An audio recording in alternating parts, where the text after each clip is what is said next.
Lost technology, ancient discoveries that challenge modern science can't. The Ulfbert Viking swords, iron-clad anomaly. Leaving the silent, massive stones of Peru, we pivot to a starkly different setting, the cold, harsh world of the Viking Age, where a discovery in iron completely rewrites the timeline of advanced metallurgy.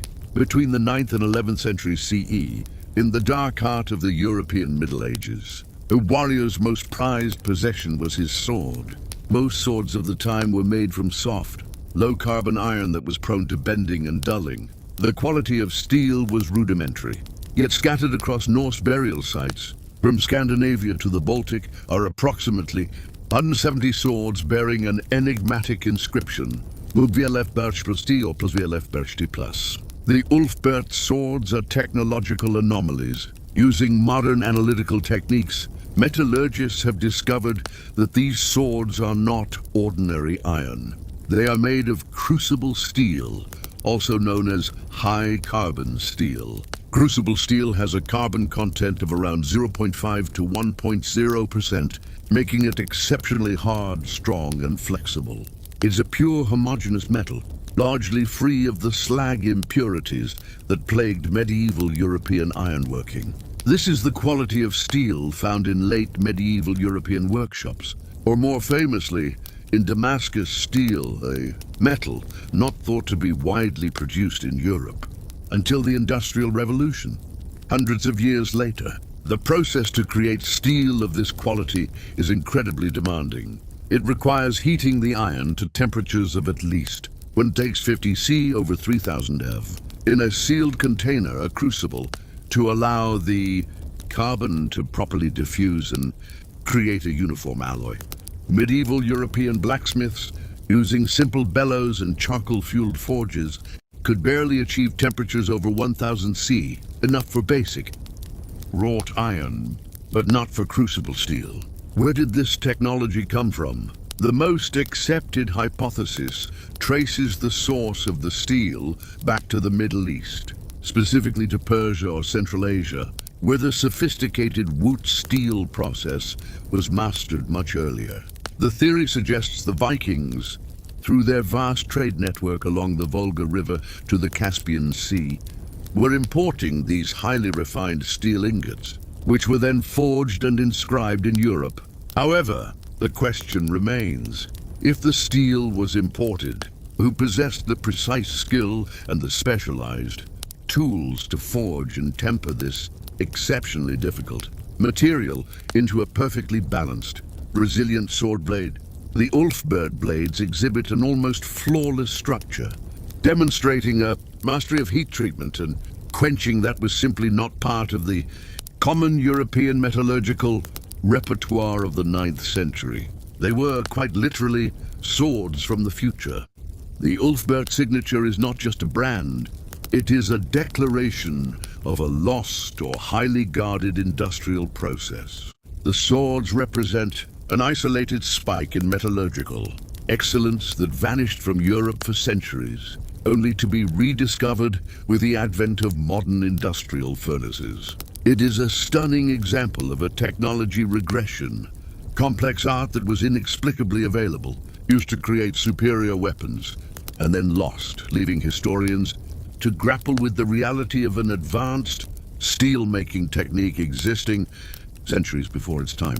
The Osirian, subterranean megalithism and lost purpose. Our journey now takes us to the heart of ancient Egypt, the land of pharaohs and pyramids, to a site that predates even the earliest dynastic structures, the Osirian at Abydos. The Osirian lies directly behind the Temple of Seti I, but its architecture and construction methods are startlingly different from the New Kingdom structures surrounding it. The temple itself is built with relatively smaller blocks of sandstone, characteristic of its time.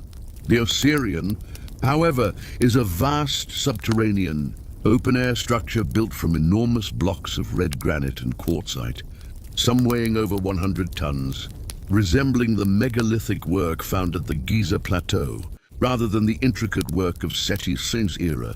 The structure consists of a massive central hall, originally conceived as an island platform surrounded by water, accessed by a sloping passage. The most baffling feature is the cyclopean masonry, the large stone piers and lintels, which are carved with extreme precision.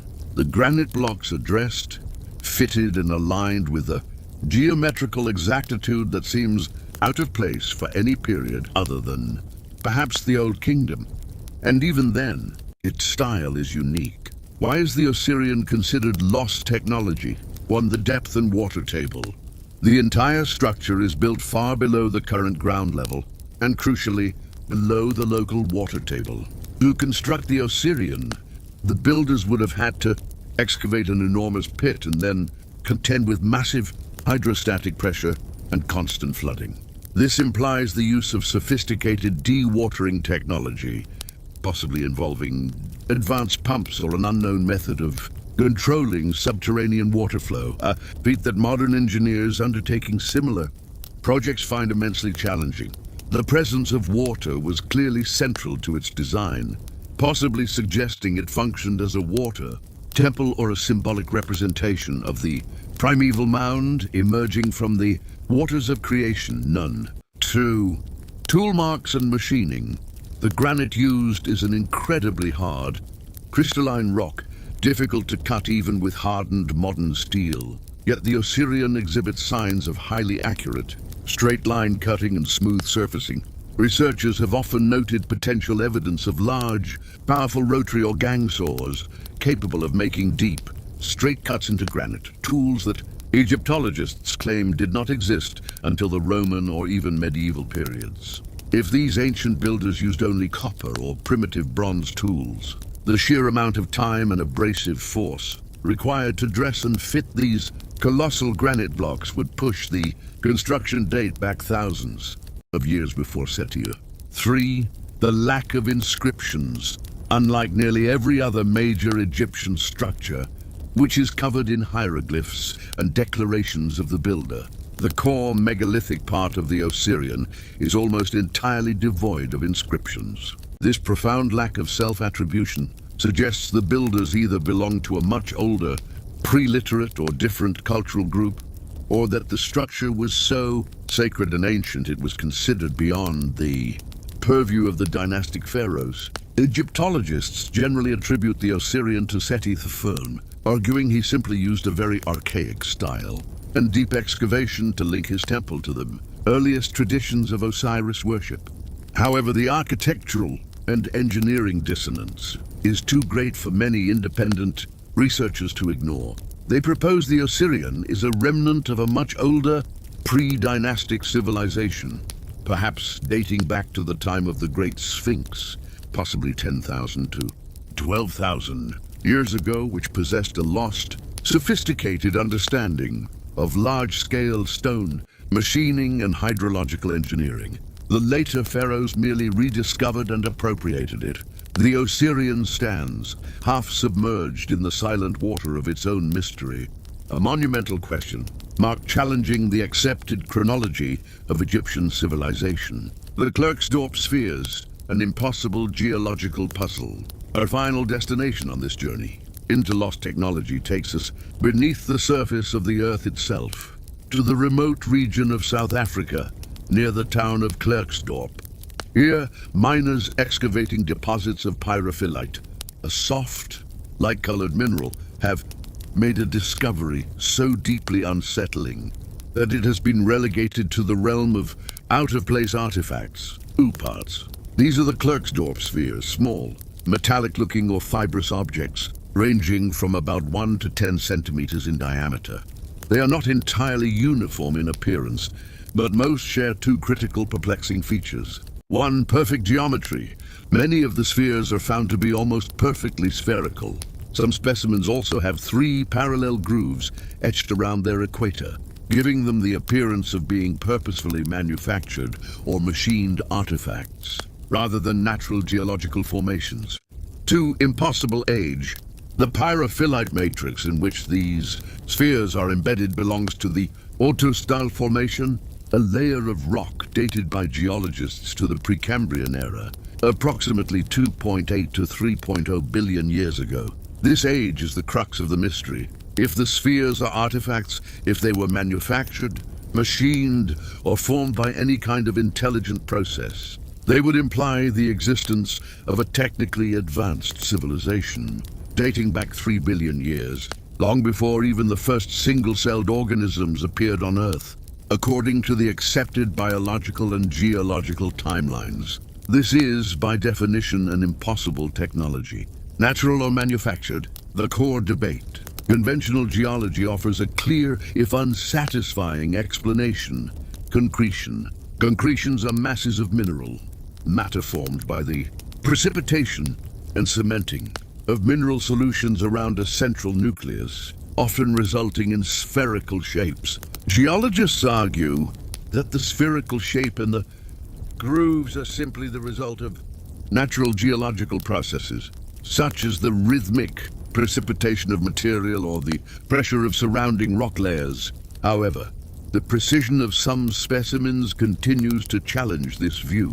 The perfectly etched equatorial lines on some spheres appear too regular, too parallel, and too sharp to be easily explained by random mineral growth. Furthermore, analysis of the spheres shows a hard, shell-like outer layer composed primarily of hematite, iron oxide, with a softer, fibrous material inside, sometimes mixed with goethite, another iron oxide mineral. The skeptics of the natural explanation point out the scale of precision. While nature creates spheres, like geodes, the uniformity and the grooves on certain Glerksdorp spheres seem to exceed typical natural formation. The composition. Why would a geological concretion form with such a hard, dense shell around a soft, fibrous core? The Klerksdorp spheres force us into a dramatic choice. Either accepted Earth history is entirely wrong, and an advanced, long-lost civilization existed in the deep Precambrian past, or we fundamentally misunderstand how basic geological processes can produce objects that mimic advanced machining. They are the ultimate technological mystery, a tangible object whose existence defies the calendar of our planet, a tiny, odd-won piece of evidence suggesting that the concept of lost technology might need to be measured not in millennia, but in billions of years. Conclusion.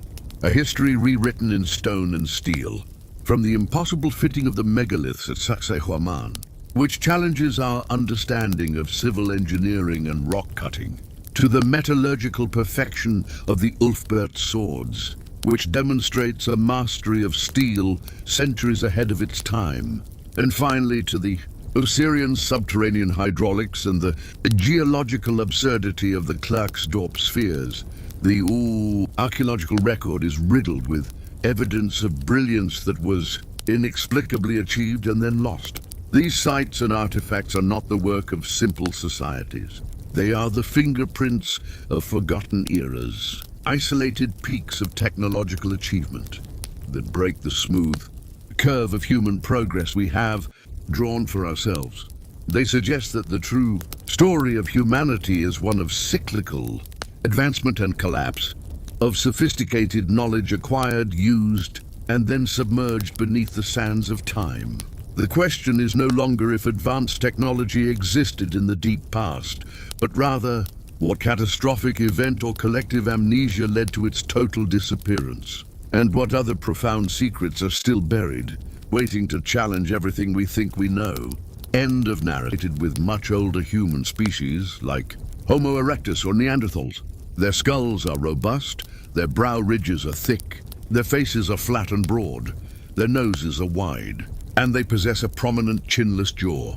Yet they also possess some modern Homo sapiens traits. In essence, they look like a blend of archaic and modern humans. This anatomical mix led some researchers to hypothesize they represented a completely new, late surviving species of archaic human that lived in parallel with modern humans, or perhaps a unique, early migrating population of modern humans who interbred with a mysterious, ancient hominin species already present in East Asia. Beyond the shocking date, the fossils were initially difficult to date, but subsequent analysis including radiocarbon dating of charcoal found near the remains, place their age at roughly 11,500 to 14,500 years ago. This time period falls firmly within the late Pleistocene and the very beginning of the Holocene era, a time when Homo sapiens was thought to be the sole dominant hominin species across Eurasia, with Neanderthals and Denisovans long extinct. The Red Deer Cave. People represent a population that lived right up to the doorstep of recorded history. They were not primitive cave dwellers from 500,000 years ago. They were contemporary with the earliest stages of agriculture in the Middle East and the beginning of complex settlements. Their existence raises critical, unresolved questions. Where did they come from? Were they descendants of an earlier wave of archaic humans that survived a mass extinction event? Or are they a hybrid population resulting from a late and isolated interbreeding event between modern Homo sapiens and a yet-to-be-identified archaic lineage? Did they interact with modern Homo sapiens? If they coexisted for thousands of years in the same region, did they trade, compete, or interbreed? DNA analysis has been challenging due to the degradation of the bones. However, in 2022, researchers successfully sequenced DNA from a hominin leg bone from Maludong, confirming the individual was a female, Homo sapiens, but one whose lineage branched off from other East Asian populations, surprisingly early. While the DNA confirms they were technically Homo sapiens, their unique anatomical features suggest a population so isolated and distinct that they highlight a massive gap in our understanding of human migration and evolution in Asia. They prove that human evolution was not a simple tree, but a complex, dense bush with unique and highly adapted populations that simply disappeared, leaving a ghost population in the evolutionary record. Their fate remains a mystery. Did they die out, or were they absorbed into the larger, more dominant modern human populations? The Red Deer Cave. People are a potent symbol of the dark corners of human ancestry. We have yet to illuminate the Gyroft culture, a pre-Elamite splendor. From the deep past of human ancestry, we fast forward to the dawn of recorded civilization, shifting our focus to the rugged Kerman province of Iran. Here, a series of spectacular and controversial plains along the Halil River Valley suddenly ripped a hole in the established timeline of civilization in the Near East. This is the realm of the Gyroft culture. The Gyroft discovery began in the early 2000s, following massive flooding that washed away centuries of sediment, exposing a vast necropolis and the remains of two significant settlement mounds, Konar Sandal A and B. What emerged were thousands of artifacts of unparalleled sophistication and beauty, dating back to the late 3rd millennium BCE, around 2300 BCE. This dating is critical, as it places the Gyroft civilization contemporary with the earliest stages of Sumer and the Indus Valley, but its sophistication suggests it was not merely derivative. It was a major independent urban center that rivaled the giants of Mesopotamia. The Gyroft culture is defined by several astonishing features. One, the artifacts and artistry. The primary material evidence consists of thousands of exquisite artifacts, crafted from chlorite, soapstone, marble, copper, and bronze. The chlorite vessels are particularly striking. They are decorated with intricate carvings, depicting complex mythological scenes, battles between men and beasts, animals in combat, and hybrid human-animal figures. The artistic style is unique, highly developed, and unlike anything found in Sumer or Elam, suggesting a mature, distinct artistic tradition. They show a sophisticated knowledge of carving hard stone and metallurgy. 2. The architecture excavations at Konar Sandal B revealed the remains of a massive stepped platform, or ziggurat, that was substantially older and potentially larger than the earliest known ziggurats in Mesopotamia. The scale of the construction points to a high degree of social organization, centralized power, and advanced planning, hallmarks of a state-level society. 3. The question of literacy. The most contentious discovery was the presence of clay tablets bearing a unique, non-cuneiform script. This script, known as the Gyroft script or sometimes linear Elamite-like script, appears to be a unique form of writing, potentially even older than the oldest attested Sumerian cuneiform, around 3200 BCE. If confirmed as a fully developed writing system, the Gyroft would stand as one of the original cradles of literacy, fundamentally restructuring the history of the written word. The tablets remain largely undeciphered, fueling the mystery. Their existence suggests that while Sumer and Egypt were just beginning to use written language for bureaucracy and trade, a major, forgotten civilization in the Iranian plateau was doing the same, independently or as part of a yet-to-be-defined cultural network. Gyroft challenges the Mesopotamian-centric view of civilization's birth. Its sudden appearance, its unique artistic style, its monumental architecture, and its distinct script point to a lost peer. Civilization, one that flourished briefly, traded extensively. Gyroft artifacts have been found as far away as Dilmun and the Indus Valley, and then, like many of its contemporaries, collapsed or merged, fading into the shadows of the subsequent great empires. The Gyroft culture is a powerful reminder that history often privileges the survivors, leaving the equally grand achievements of the forgotten to be rediscovered by chance centuries later. The Tartaria tablets, an impossible script and chronological collapse. If the Red Deer Cave people stretch our understanding of human survival, and Gyroft stretches the definition of a first civilization, then the Tartaria tablets shatter the accepted timeline of writing altogether, creating a profound chronological collapse. The Tartaria tablets were discovered in 1961 by archaeologist Nicolae Vlasa near the village of Tartaria in Romania. Found alongside Neolithic figurines and human remains, these three small baked clay tablets are etched with symbols that look strikingly familiar. And that is the heart of the mystery, the discovery and context.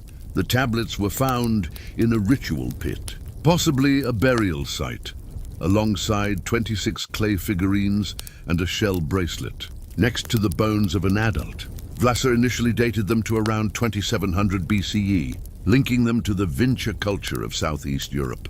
The dating dilemma, however, subsequent radiocarbon dating of the organic material, the bones and associated items from the layer where the tablets were found, delivered an astonishing result, around 5300-5500 BCE. If this dating is correct, the Tartaria tablets are not just old, they are approximately 2,000 years older than the earliest known Sumerian cuneiform and Egyptian hieroglyphs, the traditionally accepted first writing systems in the world.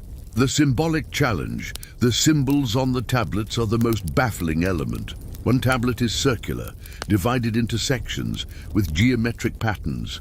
The other two are rectangular, one depicting a stylized animal or figure, and the other containing a series of stylized, abstract signs arranged in linear columns. These signs bear an uncanny resemblance to the linear Elamite, Sumerian, and early Minoan scripts that would emerge millennia later. If the symbols are indeed an early form of writing, or proto-writing, a precursor to writing, it implies that the concept of a systematic, formalized script originated in Neolithic Europe, not in the Near East. The implications are monumental. Decentralized literacy. It suggests that the sophisticated concept of symbolic communication and record-keeping was developed by a Neolithic European culture, the Vincha, long before urban civilization officially began. Missing link. It forces us to acknowledge a 2,000-year gap where this script should have evolved, spread, or left other traces. Why did the script disappear? And why did the Near East later independently develop similar signs? Skeptical counterarguments. Most mainstream archaeologists view the tablets with extreme caution.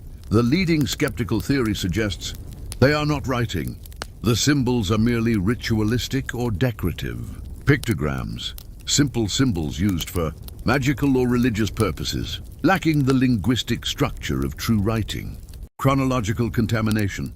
The artifacts may have been disturbed or placed in the wrong layer, intrusive burial, meaning the tablets themselves are much younger than the bones. they were found next to. Despite the skepticism, the Tartaria tablets, along with thousands of similar symbols found on Vinca, figurines throughout the Balkans, continue to stand as one of the most powerful and persistent anomalies in the history of human communication. They are the ghost of an early script, a testament to a forgotten intellectual revolution that may have occurred in Neolithic Europe, only to be utterly erased by subsequent history. Conclusion: the unwritten chapters of humanity. The stories of the Red Deer Cave people, the Gyroft culture, and the Tartaria tablets share a common thread. They represent the unwritten chapters of the human saga. They show us that advanced, unique, or successful populations and civilizations were constantly emerging, adapting and innovating in various pockets of the globe. The Red Deer Cave people prove that the branches of humanity were still actively pruning themselves well into the modern era, raising the specter of competitive extinction and the complex nature of human lineage. The Gyroft culture demonstrates that civilization was not a single invention in Mesopotamia, but a spontaneous parallel phenomenon, with highly artistic and organized peer cultures rising and falling in Iran, leaving behind exquisite artifacts and enigmatic scripts. The Tartaria tablets challenge the single-point origin of literacy, suggesting that the most revolutionary human invention, writing, may have been discovered and forgotten multiple times by civilizations whose material remains were too ephemeral to survive the relentless passage of millennia. These forgotten people and their lost technologies force us to confront the true fragility of civilization and the immense scale of what we have lost. The dark side of human history is not one of evil, but of profound amnesia, a vast record of genius that was destroyed by climate, catastrophe, or conquest. The real mystery is not just who they were, but what we, the survivors, have forgotten by only studying the history of those who succeeded. The forgotten civilizations are the ghosts of progress past, urging us to look beyond the great pyramids and ziggurats and listen to the whispers of those who vanished.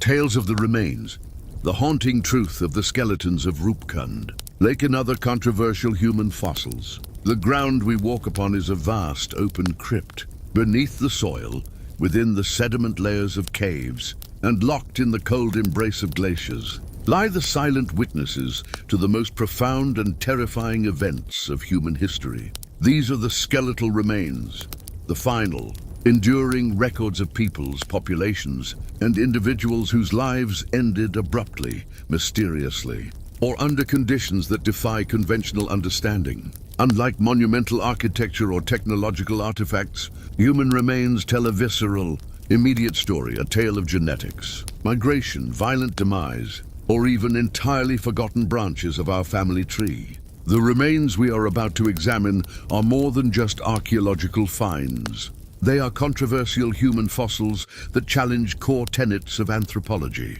history, and human evolution itself. They are the terrifying, haunting truth of lost identities and horrific fates. Our journey begins high in the desolate Himalayas, at an altitude of over 16,000 feet, where the cruel clarity of the mountain air holds one of the most macabre and persistent mysteries in the world: the skeletons of Rupkund Lake. The skeletons of Rupkund Lake, the Valley of Death. In the remote, uninhabited district of Uttarakhand, India, lies Rupkund, a glacial lake famously known as the Skeleton Lake.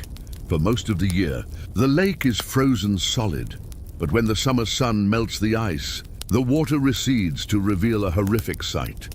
Hundreds of scattered, discolored human skeletons, many still partially preserved with flesh, hair and clothing fragments.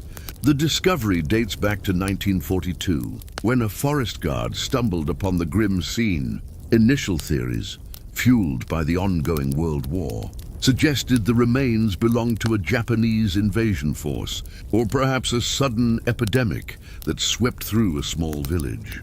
However, the true story proved far more complex and far less contemporary. The cause of death, hail of the gods. Initial archaeological studies in the 1950s provided the first key clue: the manner of death. Forensic analysis of the skulls revealed that nearly every single individual had suffered a massive, sharp blow to the head. Crucially, the injuries were not caused by weapons or landslips. They were small, deep, circular fractures, consistent with blows from large, spherical objects impacting from directly above. The consensus conclusion was terrifyingly simple.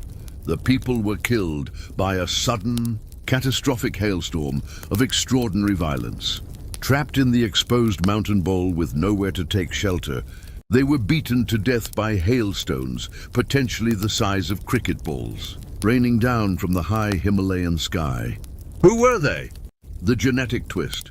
For decades, the victims were presumed to be a single group of people, perhaps a 9th century king and his retinue, or pilgrims as suggested by local folklore. However, a major comprehensive DNA study published in 2019 completely shattered this unified theory, revealing an astonishing demographic complexity that spanned 1,000 years. The DNA analysis identified 3 distinct genetic clusters. Among the approximately 38 individuals sampled, South Asian group, the majority.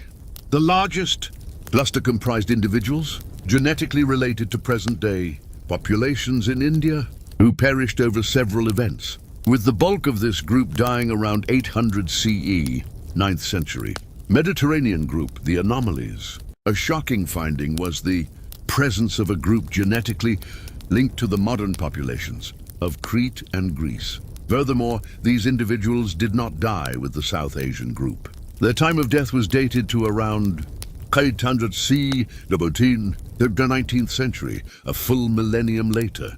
Southeast Asian group. A single individual was found with genetics linked to Southeast Asia, also dying around 1800 CE. This genetic and temporal separation rewrote the entire narrative of Rupkund. It showed that the lake was not the site of a single catastrophic event, but a recurring destination where different groups, separated by 1,000 years and thousands of miles, met a similar sudden end. The haunting questions remaining. The 800 CE catastrophe. Who were the 9th century South Asians? Were they pilgrims, soldiers, or traders? Why were they caught in the valley during such extreme weather? The 1800 CE mystery. Why were people from Greece and Crete traveling through the high, lethal passes of the Indian Himalayas in the 18th century? Were they mercenaries, merchants, or part of a documented but forgotten expedition? The preservation. How did the remains of 2 groups, separated by 1,000 years, become so intermixed, yet remain partially preserved in the same small lake? The skeletons of Rupkund Lake evolved from a single, ancient disaster to a chilling, multi-layered mystery of death and migration. The horrific truth is that this remote, frozen lake is a silent testament to multiple, high-altitude tragedies that span the millennia, reminding us of the immense dangers faced by travelers in the past and the incredible reach of human travel. The Paracas' elongated skulls, reshaping the head, reshaping history. Our journey takes a drastic turn, moving from the glacial peaks of Asia to the arid desert coastline of Peru, home to one of the most physically distinct and controversial groups of human remains ever discovered. The Paracas' elongated skulls, discovered by Peruvian archaeologist Julio Tello in 1928. These skulls were found in vast cemeteries on the Paracas Peninsula. The skulls exhibit an extreme, unnaturally elongated shape, the result of a cultural practice known as artificial cranial deformation, ACD. ACD was a widespread practice in various ancient cultures worldwide, often achieved by tightly binding an infant's head with cloth and wooden boards for several years to signify status, group affiliation, or spiritual belief. However, the Paracas' skulls stand apart due to the degree of deformation and the massive volume of the cranium, leading to intense debate over whether standard ACD alone can account for the extreme size, the volume and weight anomaly. While many deformed skulls are simply reshaped, critics of the mainstream explanation argue that some of the Paracas' skulls show an increase in the cranial volume by up to 25% and in weight by up to 60% compared to typical human skulls. They argue that mere binding only changes the shape of the skull, redirecting growth, not significantly increasing the total bone mass or brain capacity. This anatomical anomaly sparked a highly controversial hypothesis among fringe researchers that the Paracas people were a genetically distinct, non-human lineage, perhaps descended from a separate hominin group or even extraterrestrial visitors who possessed naturally larger, elongated craniums, which the binding merely enhanced. The genetic evidence and the migration puzzle. To settle the debate, genetic analysis was crucial. Initial, highly publicized DNA results claimed to show unknown mitochondrial DNA sequences. However, subsequent comprehensive peer-reviewed studies have provided a clear, if still complex, answer. They are Homo sapiens. The genetic analysis definitively confirms that the Paracas individuals were human, Homo sapiens. There is no evidence of non-human or extraterrestrial lineage. Genetic isolation. The DNA showed that the Paracas were a highly genetically distinct group, different from the local Andean populations that succeeded them, like the Inca. They had their own unique haplogroups, suggesting they were an isolated, highly localized population that had been resident in the region for a long time. The most profound truth revealed by the Paracas skulls is not one of alien ancestry, but of cultural tenacity and genetic insularity. The remains demonstrate how drastically human physical form can be manipulated through cultural practice, and how genetically isolated, sophisticated cultures could flourish and eventually disappear on the fringes of larger empires. The Paracas' elongated skulls are a haunting reminder of the sheer diversity and complexity of ancient human cultural identity, where body modification was a powerful, defining form of expression. The Star Child Skull, a case study in pseudoscience and public fascination. Our next piece of evidence is perhaps the most scientifically contentious and publicly sensationalized of all the controversial remains. The Star Child Skull.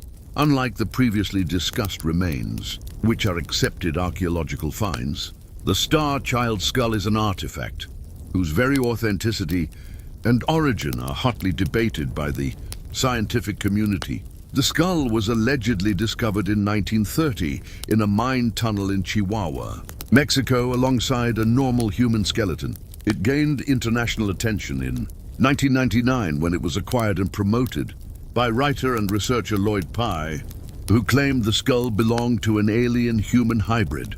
The anomalies claimed the skull is clearly that of a child and exhibits several extreme physical characteristics. Massive cranium. The cranial vault is significantly larger and rounder than a normal human child's. Shallow eye sockets. The orbits are shallow and differently shaped. Absence of brow ridge. It lacks the characteristic brow ridge of a human. Thin bone density. The bone is thinner, lighter, and possesses unusual fibrous structures. Pye and his supporters argued these features could not be explained by known human deformities or genetic disorders. The scientific reality, hydrocephalus. The scientific community has consistently refuted the alien hybrid claim, providing a clear diagnosis. The skull exhibits all the classic, albeit severe, signs of congenital hydrocephalus, water on the brain, possibly combined with some form of progeria, a premature aging disorder, or other genetic syndrome. Hydrocephalus causes the buildup of cerebrospinal fluid, leading to severe expansion and thinning of the cranial vault, resulting in the massive rounded shape seen in the Star Child skull. Crucially, DNA analysis has definitively confirmed the skull is 100% human. Two separate independent DNA tests, performed in the 2000s, confirmed the presence of both human mitochondrial DNA, mtDNA, and nuclear DNA. The child was male and belonged to a specific human haplogroup. The haunting truth of the Star Child skull is not one of extraterrestrial involvement, but a profound ethical and cautionary tale for archaeology. Exploitation of suffering. The skull is a tragic example of a child suffering from a severe medical condition, whose remains were removed from their context and subsequently exploited for sensationalism and profit, overshadowing the medical reality. Scientific illiteracy. It demonstrates the public's willingness to accept extraordinary claims without rigorous, peer-reviewed scientific evidence, highlighting the challenge of communicating complex diagnoses like hydrocephalus to counter-sensational, pseudoscientific narratives. While the Star Child skull may be a dead end for those seeking alien proof, it remains a poignant record of ancient human pathology and the universal tragedy of childhood illness. The Lapedo Child, the ghosts of interbreeding, our final piece of controversial human remains, takes us to the Lapedo Valley in Portugal, where the discovery of a young child's skeleton forced a dramatic re-evaluation of the final chapters of human evolution in Europe. Discovered in 1998 in the Abrigo do Lagar Velho rock shelter, the remains belong to a child who lived approximately 24,500 years ago. The skeleton, known as the Lapedo Child, or Lagar Velho I, was found in a ceremonial burial, painted with red ochre and adorned with perforated deer teeth and shell ornaments. The child's age makes him a post-Neanderthal, anatomically modern human, Homo sapiens, who lived in Europe long after the last known Neanderthals had disappeared. The hybrid hypothesis. Upon analysis, the remains presented a perplexing mixture of features. Modern human features, the chin, forearm, and upper body, exhibited clear modern Homo sapiens characteristics, consistent with the Cro-Magnon people of the time. Neanderthal features. However, the child also possessed several distinct features typically associated with Neanderthals, notably robust, short lower legs, a specific development of the ankle joint, and certain elements of the jaw and teeth. Based on this anatomical mosaic, the excavating team, led by João Zilhão and Eric Trincaus, proposed a highly controversial theory. The Lapedo Child was not a pure Homo sapiens, but a hybrid, the direct descendant of interbreeding between modern humans and Neanderthals that occurred thousands of years earlier, suggesting that Neanderthal genes persisted in the European gene pool long after the species had supposedly gone extinct. The genetic confirmation. This hypothesis was initially met with intense skepticism. Many critics argued the features were merely the result of the natural variations within modern human populations, or possibly due to cold climate adaptation. However, subsequent groundbreaking genetic research in the 2010s vindicated the core idea of the hybrid hypothesis, albeit not the Lapedo Child itself as a first-generation hybrid. Modern DNA sequencing of ancient Neanderthal and modern human genomes conclusively proved that all non-African Homo sapiens carry about 1 to 4% Neanderthal DNA, confirming that successful interbreeding events occurred shortly after modern humans migrated out of Africa, likely in the Middle East, around 50,000 to 60,000 years ago. The haunting truth of the Lapedo Child is not that he was a rare anomaly, but that he was a tangible, physical embodiment of a major event in human history that was only later confirmed by molecular biology. The short, robust legs and other traits he displayed were likely the phenotypic expression of the ancient Neanderthal DNA that had been successfully integrated into the modern European gene pool.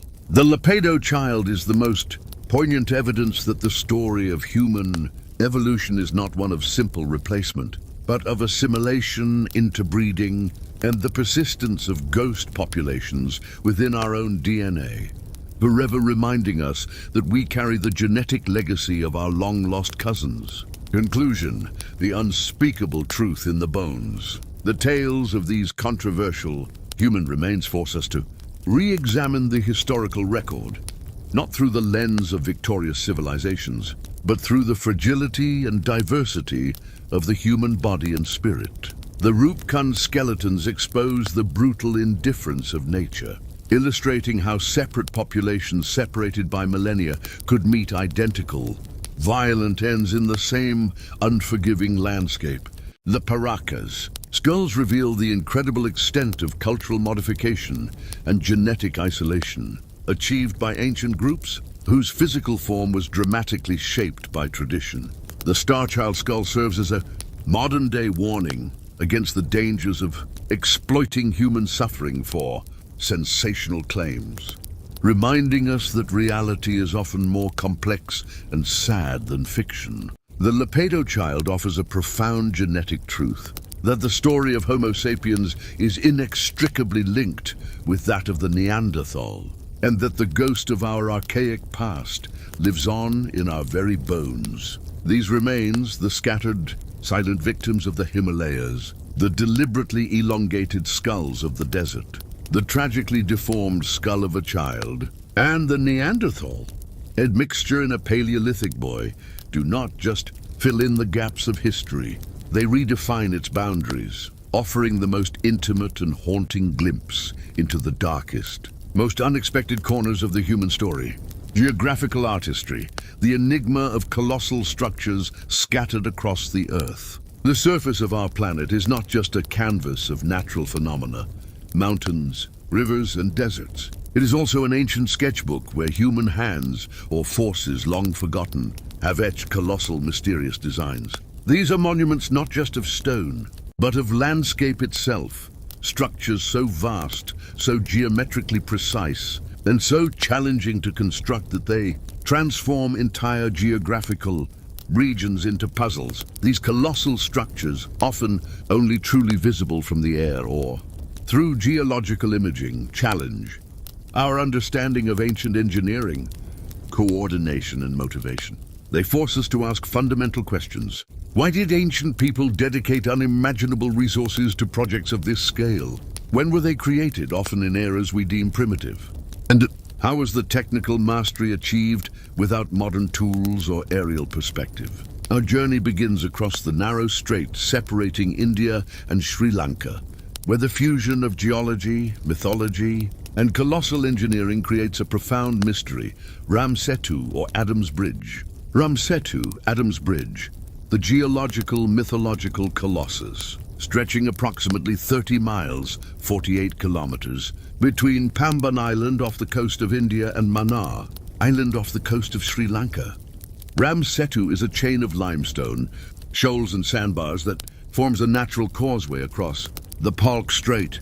It is a structure of immense geographical and cultural importance, yet its origins remain one of the most hotly contested debates in geomorphology and archaeology. The physical structure itself is submerged, generally lying 3 to 30 feet, 1 to 10 meters, beneath the water's surface, making the strait non-navigable for large ships. It is a ridge composed of a line of broken and submerged sandbanks, calcareous sand and corals. The why, myth versus necessity. In India, Ram Setu is intrinsically linked to the ancient Hindu epic, the Ramayana. The text describes the causeway as a bridge, built by the Vanasena, army of forest-dwellers monkeys, under the direction of the engineer Nala, to allow Lord Rama's army to cross to Lanka and rescue his wife, Sita. This narrative provides a clear, mythical why. The bridge was built for divine and military necessity. However, the scientific why is more complex. If it were a natural land bridge, it would have been vital for early human migration and trade between the subcontinent and the island. Its existence, whether built or natural, dramatically altered the regional geography and marine environment. The when, geochronology and conflict. The geological dating of Ram Setu is where the controversy intensifies. Geological timeline. Geologists widely agree that the feature is a natural geological formation, a ridge or shoal, created by a combination of tectonic activity, sedimentation, and lowered sea levels during the Pleistocene Ice Age. Studies of the stratigraphy indicate that the sandbanks are relatively young, possibly dating back to 4,000 to 18,000 years ago. corresponding to periods of fluctuating sea levels. Controversial dating claims. Non-mainstream researchers and some religious groups have cited satellite imagery showing a chain of perfectly aligned, large cuboid blocks, suggesting an artificial, human-built structure. Furthermore, analyses of core samples taken from the ridge have sometimes shown a layer of sand, capped by a layer of marine limestone, which in turn rests on a layer of naturally occurring rock. The controversy centers on the fact that some of the upper stones appear to be older than the sand they rest upon, a reverse stratigraphy that suggests large blocks were placed onto the sand before the limestone cemented around them. The most widely contested date is that derived from the Ramayana itself, which would place the construction at around 5,000 to 7,000 years ago, a period far too early for large-scale deep-sea engineering according to standard historical accounts. The how nature's work or advanced engineering, the natural mechanism, the scientific consensus, holds that the shoals were formed naturally by the Coriolis force, pushing water and sediment through the shallow Park Strait, combined with the presence of a natural subsurface ridge of ancient hardened rock. The anthropogenic hypothesis. Proponents of the man-made theory argue that the precise linearity and the appearance of rectangular blocks visible in satellite images cannot be fully explained by natural wave action and sedimentation.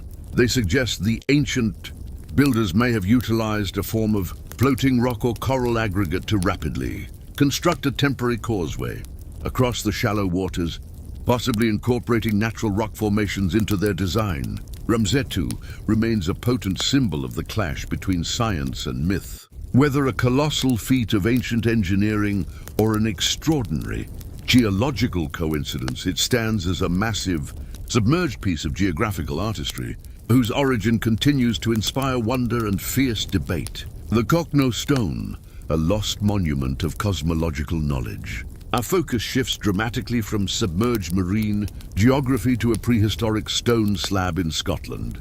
The Kokno Stone, located near Clydebank, Scotland, is perhaps the finest example of Neolithic cup and ring mark art in Europe, and yet it is currently buried beneath several feet of earth to protect it from vandalism.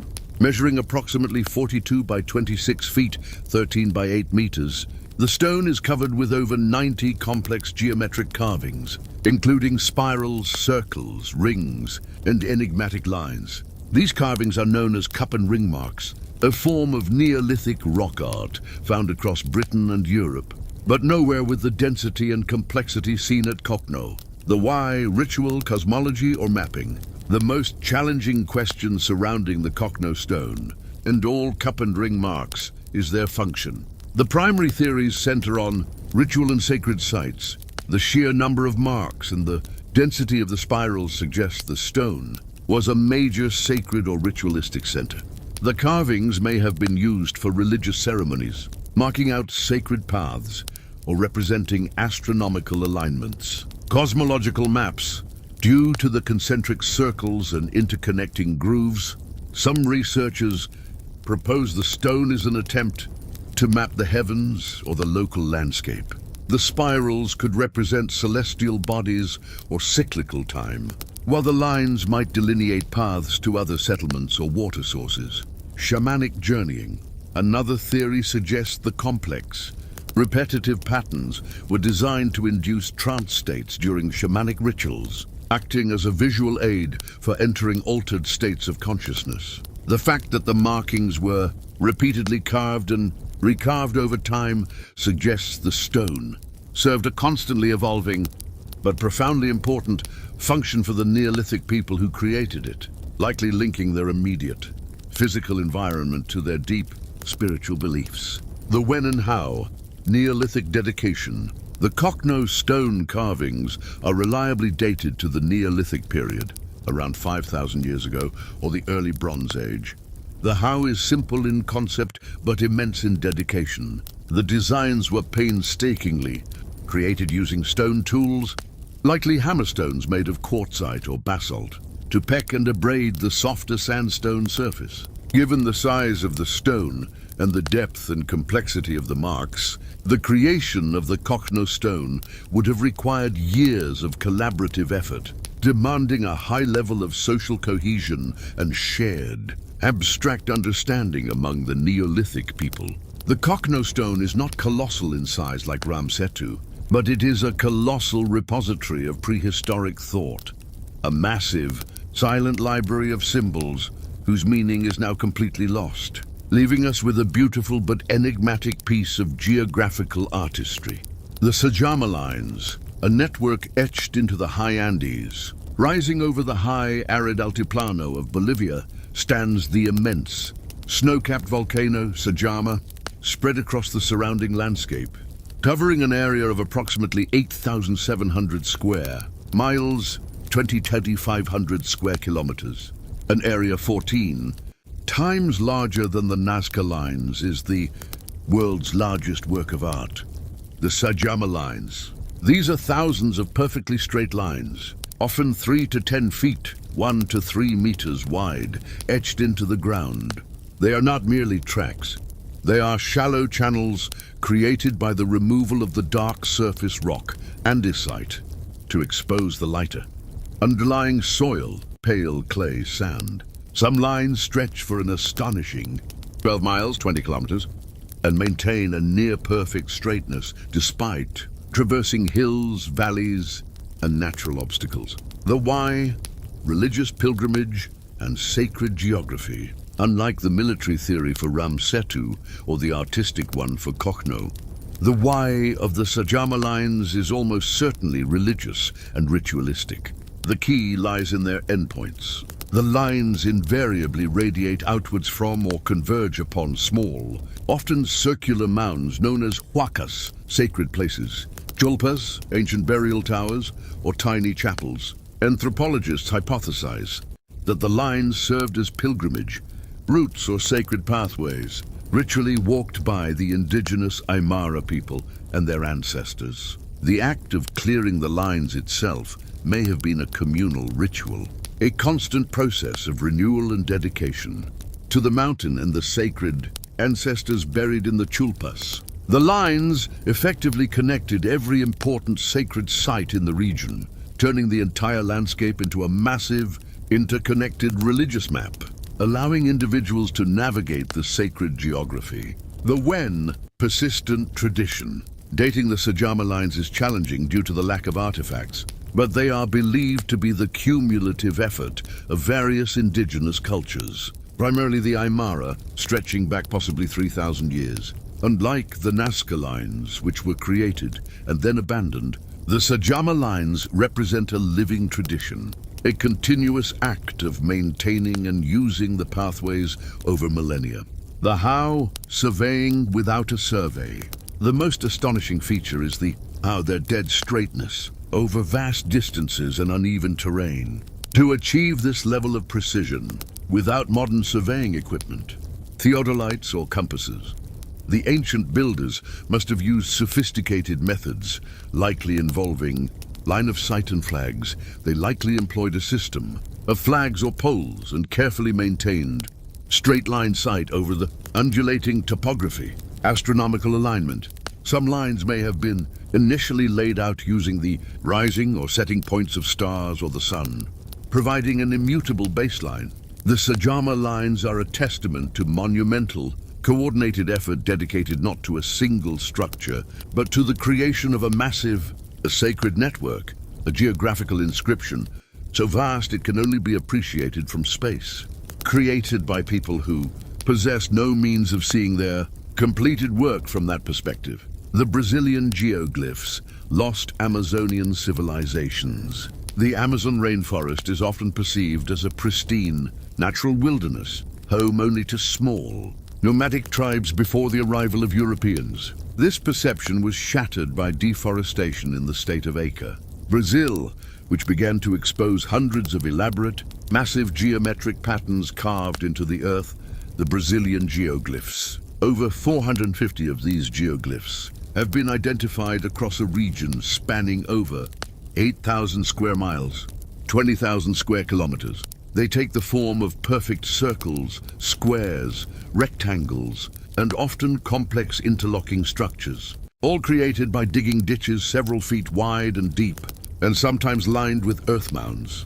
The why, settlements, ritual, or defense. Unlike the Sajama lines, the function of the Brazilian geoglyphs is intensely debated. Ritual and gathering centers. The most accepted theory is that they served as ceremonial, ritual, or community gathering places. Excavations have found little evidence of intense daily habitation, trash pits, hearths within the trenches, suggesting they were not primary residential areas, fortifications, defensive structures.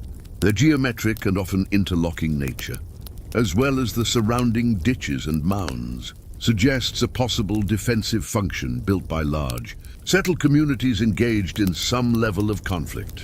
Housing foundations. A simpler theory posits the mounds were the bases for circular or rectangular communal longhouses, meaning the geometric shapes represent the foundations of large settlements that were subsequently abandoned.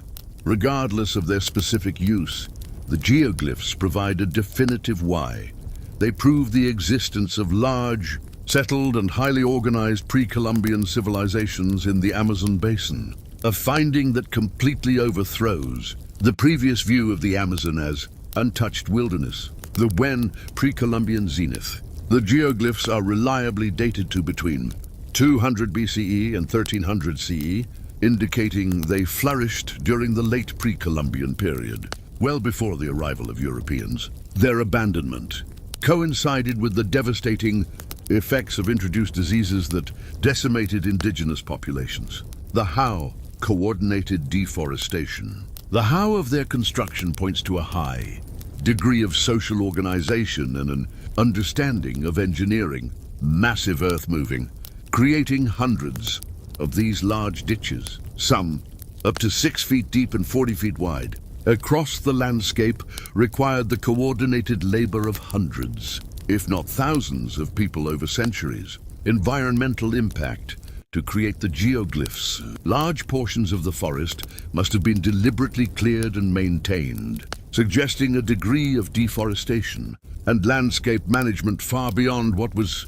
previously attributed to ancient Amazonian groups. The Brazilian geoglyphs are the Earth's silent confirmation that a vast, sophisticated civilization flourished and vanished in the Amazon, leaving behind their massive geometric imprints as a testament to their lost geographical artistry. The Karnak stones, a megalithic tidal wave. Our final colossal structure transports us to Brittany, France, to the largest collection of standing stones, megaliths, in the world, the Karnak stones. This site is not a single structure, but an astonishing series of parallel megalithic alignments, often stretching for miles across the landscape. The alignments consist of over 3,000 prehistoric standing stones, arranged in near-perfect straight lines, sometimes up to 4 miles, 6 kilometers long. They are clustered into several major groups, Menek, Camario, and Kaleskin among others. The scale of the stones decreases from west to east, creating a visual flow that is both deliberate and hypnotic. The why, astronomy, ritual, or military. The function of the Karnak stones remains the subject of intense, unresolved speculation. Astronomical calendar. The most famous theory, proposed by archaeologist Alexander Thom, suggests the alignments were a vast astronomical observatory or calculator. Thom claimed the stones were positioned to align with major lunar standstills and solar cycles, using geometric principles. While some alignments are undeniable, the theory that they constitute a unified, highly accurate calendar remains controversial. Ritual and processional routes, given their linear arrangement. A simpler theory is that they marked sacred processional routes or boundaries, perhaps used for seasonal ceremonies, connecting various temples or burial mounds, dolmens, that dot the area. Ancestral veneration. Another suggestion is that the stones were placed as markers to commemorate ancestors or local tribal groups, with each alignment representing a specific family or clan. The most likely why is a combination. The stones served a cosmological purpose by integrating the movements of the sun and moon into a landscape-sized ritual space dedicated to ancestral memory. The Wen, Europe's megalithic age. The Karnak stones are firmly dated to the Neolithic period, roughly 4500 BCE to 2000 BCE. This makes them significantly older than Stonehenge and the pyramids of Giza, placing them firmly at the zenith of Europe's megalithic building phase. The how, coordinated muscle and ingenuity. The how of their construction is a testament to extraordinary human coordination and ingenuity in a pre-wheel, pre-metal era. Quarrying and transport. The stones, sometimes weighing several tons, were quarried kilometers away. They would have been moved using simple, massive wooden sledges, rollers and ropes, likely dragged by hundreds of people. Erection. The stones were erected using the lever and fulcrum method, involving digging deep pits, levering the stone upright onto a ramp, and using ropes and counterweights to tilt it into position, then backfilling the pit. Precision. The maintenance of the straight, parallel lines over long distances required the use of pegs, ropes, and basic geometry, demonstrating sophisticated communal organization and a persistent, long-term vision. The Karnak stones are a powerful, tangible record of a massive, communal effort in Neolithic Europe, transforming a vast region of France into a silent, stone masterpiece, the ultimate example of geographical artistry.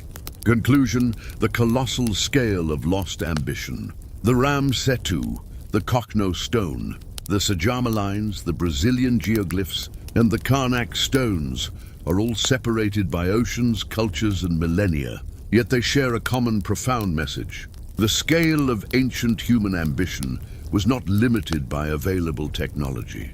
Each structure serves as a monumental question mark regarding why.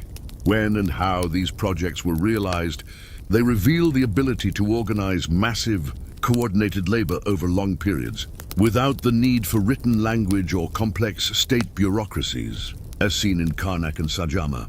They demonstrate a sophisticated knowledge of geology, surveying and engineering, enabling the creation of mathematically perfect shapes, visible only from a perspective the builders did not possess, as seen in the Sajama lines. They prove that human history includes vast, sophisticated civilizations that adapted and vanished in regions previously deemed uninhabited, such as the pre-Columbian Amazon, as seen in the Brazilian geoglyphs. These colossal monuments transform the Earth's geography into an archaeological site, forcing us to view the past not as a linear march of progress, but as a series of spectacular, regionally defined creative explosions. The geographical artistry of the past is a haunting reminder of the immense capacity of the human spirit to dedicate itself to a purpose, whether it be religious devotion, defense, or cosmological mapping, leaving behind a legacy that continues to puzzle, inspire, and humble us today. Unexpected discoveries, artifacts hidden by time that should not exist. The history we are taught is a comfortable, orderly timeline. The Iron Age followed the Bronze Age, and industrialization only dawned in the 18th century. It's a neat progression of technology, innovation, and knowledge acquisition, yet scattered in the deep strata of the Earth, locked within ancient rock formations, or found in the hands of cultures without the means to create them, are objects that flatly refuse to fit this historical framework. These are the out-of-place artifacts, parts, modern-looking tools, complex alloys, or impossibly situated objects that appear to be misplaced by time itself. They challenge our fundamental assumptions about human development, suggesting either unknown advanced civilizations predated our own, or that sophisticated knowledge was somehow available and subsequently lost. The central question these artifacts pose is not what they are, but how did these modern-like objects end up in the past? Were they dropped, lost, or manufactured by a forgotten intelligence? Our deep dive into this chronological chaos begins in Texas, where a common tool was found embedded in rock. The geological consensus dates back millions of years, The London Hammer, Iron Age relic in Cretaceous rock. The London Hammer, also known as the Hammer, in the rock, is one of the most provocative and perplexing ooh-parts ever discovered. It was found in 1934 by a couple, Max and Emma Hahn, while hiking near London, Texas. They discovered a piece of hard, calcareous rock with the head of a hammer protruding from it.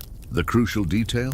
The rock appeared to be a geode, a formation that takes immense time to solidify around an object. The anomaly of context and composition, the geological formation in which the hammer was found, the surrounding limestone nodule, is identified as belonging to the Cretaceous period, placing its age at roughly 140 million years old.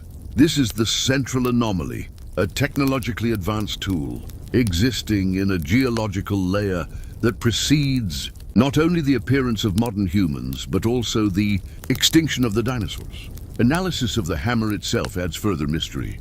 The handle, the wooden handle, much of which has turned to coal, was found partially petrified and mineralized, suggesting significant antiquity. The hammerhead's composition, metallurgical analysis of the iron head, conducted in the 1980s, revealed an almost impossibly pure composition. The iron content is over 96%, with little of the slag or carbon typical of ancient or even medieval smelting. Critically, the iron also lacked impurities like manganese, magnesium or nickel, and contained a high percentage of chlorine. This purity suggests a smelting process, far more sophisticated than anything known until the late 19th century. Rust resistance, the iron head showed no signs of rust or significant corrosion despite being encased in moist stone for an alleged 140 million years. Some researchers suggested the iron was protected by a thin layer of oxidized iron magnetite, or that its unusual purity somehow inhibited corrosion. The debate, contamination versus prehistory. The conventional archaeological explanation struggles with the London Hammer's immense age. The mainstream critique, contamination. Skeptics argue the hammer is merely a 19th century miner's or prospector's hammer that was accidentally dropped into a crevice or fissure in the ancient rock formation. Over time, highly soluble minerals, calcite, dissolved in water, cementing the hammer into the rock, creating the illusion that it formed with the rock. The geode-like appearance, they argue, is the result of rapid mineral accretion around a foreign object. The purity challenge. While the contamination theory addresses the impossible age, it fails to fully explain the metallurgical purity and the unusual chlorine content of the iron, which is not typical of simple 19th century smelting. The London Hammer, therefore, is either the most powerful piece of evidence for a 140 million year old lost civilization with advanced metallurgy, or it is a modern artifact encased in a rock, matrixed through a peculiar and rapid geological process. The terrifying truth is that if the latter is true, it forces us to re-evaluate how quickly and easily geological formations can entrap and preserve modern objects, throwing into doubt the dating of other artifacts found in situ. The iode aluminum wedge, a metal that should not exist. If the London Hammer questions the purity of ancient iron, the iode aluminum wedge questions the very existence of a modern metal in antiquity. Discovered in 1974 near the Mureș River in Aiud, Romania, the wedge was found 35 feet 11 meters deep in a sand pit, alongside mastodon bones. It is a roughly wedge-shaped solid metal object, approximately 8 inches, 20 centimeters long, covered in a thick layer of aluminum oxide. The impossibility of aluminum. The central anomaly is the metal itself, aluminum. Aluminum is never found in its pure metallic state in nature. It is always locked up in bauxite ore. To extract metallic aluminum, a massive amount of electrical energy is required using the whole IRU, electrolytic process, a technique that was only successfully developed and patented in 1886. The chronological impossibility is stark. The Aiud wedge was allegedly found in a layer associated with the bones of a mastodon, an extinct elephant relative whose existence dates the surrounding layer to the Pleistocene era, perhaps 20,000 to 11,000 years ago. The composition and structure. When tested by Romanian scientists, the wedge was found to be a complex, high-purity alloy, 89% aluminum, mixed with 11 other elements, including copper, zinc, lead, and trace amounts of others. The purity of the aluminum and the complexity of the alloy led to a scientific consensus that it was certainly not a naturally formed metal. Further analysis showed the wedge had a slightly concave surface and two distinct holes, suggesting it was once part of a more complex assembly. Its shape and structure led some researchers to suggest it might have been the landing strut or foot of some form of ancient flying machine or complex technology. The debate: lost technology versus WWT debris. The mystery of the Ayyud wedge forces a choice between two equally challenging scenarios. Lost ancient or alien technology. If the in situ geological dating is accepted, the wedge must represent a piece of technology from an incredibly advanced, forgotten civilization or an extraterrestrial visit thousands of years ago, implying a lost knowledge of electrolysis or a non-electrical method of smelting. Modern contamination, the WBT theory. The most accepted skeptical explanation is that the wedge is simply a fragment of modern wreckage, likely dropped during World War II. Its complex alloy is similar to those used in modern aviation, aircraft parts. The object could have been washed into the riverbank and eventually embedded in the sand layer through flooding or sediment shifting, deceiving the initial excavators. However, even the modern debris theory struggles to fully explain the depth of the find, 11 meters, and the specific complex aluminum alloy used, as with the London hammer. The Ayyud aluminum wedge stands as a physical contradiction of the technologically modern material found in a geological context that predates the very concept of modern science. The Koso artifact, the spark plug in the geode. Perhaps the most visually persuasive of the U parts is the Koso artifact, a discovery made in 1961 by 3 rock collectors in the Koso Mountains of California. The trio found a geode-like nodule that, upon being sliced open by a diamond saw, revealed a porcelain and metal object at its core, a component that looked unmistakably like a modern spark plug. The chronological absurdity. The rock nodule itself presents the primary chronological challenge. Geologists estimate that the rock formations in the Koso area, specifically the layer where such nodules form, are generally 500,000 years old. The Koso artifact was encased in a very hard clay and shell, a conglomerate that had to be cut with a specialized saw. The internal object, the artifact, was a cylindrical piece of white ceramic or porcelain, surrounded by a copper ring, a hexagonal metal sheath, and a magnetic metal rod running down the center.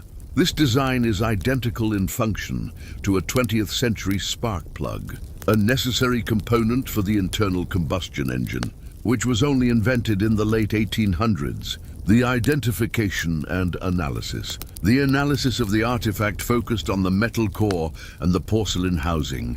The central core, it was composed of a magnetic metal, iron, that, upon X-ray analysis, appeared to have a minute copper sleeve or spring wrapped around it. The ceramic, the porcelain material resisted a needle test, suggesting high durability and heat resistance, consistent with modern spark plug ceramic insulators. The shell, the outer shell, was composed of weathered iron, clay, and sand.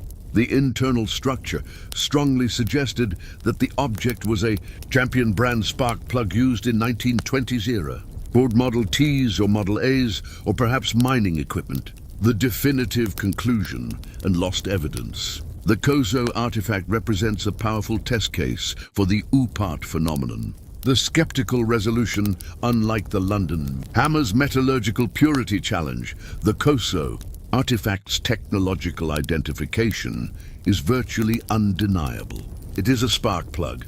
The scientific explanation, therefore, is forced to completely dismiss the half-million-year geological dating. The consensus among geologists is that the artifact was simply a modern object that fell into a soft, ancient mudbed that rapidly dried, hardened and mineralized, creating the hard nodule around it in a short period, perhaps a few decades. The tragic loss of context. The object was unfortunately lost to its original owners and never subjected to definitive, independent, peer-reviewed geological or scientific analysis by a professional body. The lack of precise dating of the surrounding matrix by geologists at the time, combined with the clear modern identity of the object, renders the Koso artifact a classic example of an OOPArt that, while almost certainly a piece of recent history, highlights how easily rapid mineralization can mimic deep geological antiquity, obscuring the true story. The Koso artifact serves as a dramatic example of how a simple, lost tool can become a symbol of lost civilization, purely due to the misunderstanding of geological timescales and the sensationalism surrounding its discovery. The El-Tanin antenna, the deep-sea technological ghost. Our final unexpected discovery takes us not into the rock of the earth, but into the deep, dark abyssal plains beneath the Antarctic waters, a realm where no human civilization could have flourished. The El-Tanin antenna is an object recovered in 1964 by the U.S. oceanographic research vessel El-Tanin from the seabed southwest of Cape Horn, at a depth of over 13,000 feet, 4,000 meters. The structure and technological appearance. The El-Tanin antenna is a stalk-like object, approximately 3 feet, 1 meter long, with 6 radial spokes ending in small spheres or caps. The spokes, which bend slightly upward, emerge from a central column. It was photographed and briefly examined, and its geometric regularity immediately suggested an artificial, technologically designed structure, perhaps an antenna, a probe, or some form of measuring instrument. The initial analysis by the researchers themselves noted the baffling symmetrical geometry, noting that nothing like it had ever been trawled from the deep ocean floor. The object seemed to have been anchored to the seabed. The extraterrestrial or ancient deep sea hypothesis. Due to its incredible depth and remote location, the El-Tanin antenna quickly became associated with hypotheses involving advanced, non-human technology. Extraterrestrial probe. Given its isolation and complex, symmetrical structure, some argued it might be a remnant of an ancient alien. Probe that crashed into the deep ocean.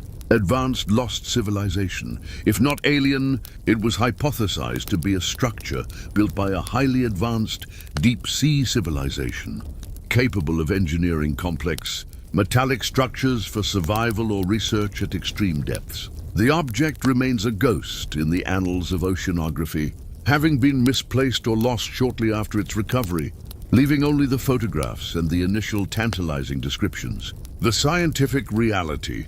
Nature's precision. In the years following the initial excitement, marine biologists offered a far more mundane, yet still remarkable, explanation. The El-Tanin antenna was almost certainly a natural, biological organism, specifically a species of glass sponge, known scientifically as Cladohesa, concrescens or related species. Symmetry in biology, many deep-sea sponges, particularly those that thrive in the nutrient-poor abyssal plains, grow in intricate, geometrically perfect forms to maximize surface area for filtering food particles. The rigid, stalk-like structure and the radial spokes are characteristic of certain carnivorous or structural sponges. The misidentification. The object was likely misidentified in the initial, fleeting examination in 1964, a common occurrence when trawling up never-before-seen deep-sea fauna. The symmetry that appeared to be the result of machining was simply the result of biological evolution, optimizing for deep-sea environments. The El-Tanin antenna's story is a profound lesson in perception. When confronted with a complex, symmetrical object in an impossible context, the human mind is quick to attribute it to technology. In this case, The unexplained sophistication was biological, not mechanical. It is a new part not of misplaced technology, but of a misplaced assumption about nature's capacity for complexity. Conclusion: the illusion of impossibility. The unexpected discoveries, the London hammer, the Iud aluminum wedge, the Koso artifact, and the El Tanin antenna, collectively, present a powerful but nuanced argument about the fragility of our historical timeline. They are unified by the central question: how did these modern-like objects end up in the past? The evidence forces us to confront three challenging possibilities. Lost high technology, the London hammer, Iud wedge. If the geological dating is upheld, these artifacts are proof that either a non-human intelligence or a civilization vastly older and more advanced than our own existed on Earth, capable of metallurgy and material science we only recently mastered. Rapid geological processes, the Koso artifact. The Koso artifact demonstrates that the geological process of mineralization and concretion can occur far more rapidly than typically assumed, creating the illusion of deep time around modern objects. This forces skepticism, suggesting that seemingly impossible chronological placement can be the result of a geological trick. Misidentification of nature, the El Tanin antenna. The El Tanin antenna proves that the natural world contains geometric and structural complexity that can easily be mistaken for manufactured technology, highlighting the dangers of relying on visual assessment alone in extreme environments. Ultimately, these UPARTs serve not only as mysteries, but as powerful tools for challenging scientific complacency. They force geologists to rigorously re-examine sedimentation rates, metallurgists to reconsider the limits of ancient smelting, and historians to acknowledge the gaps in our knowledge. Whether they are fragments of forgotten eras, sophisticated natural organisms, or simply 19th century trash encased in rapidly hardening rock, they are enduring reminders that the story of our planet is filled with secrets that time has so far refused to unlock.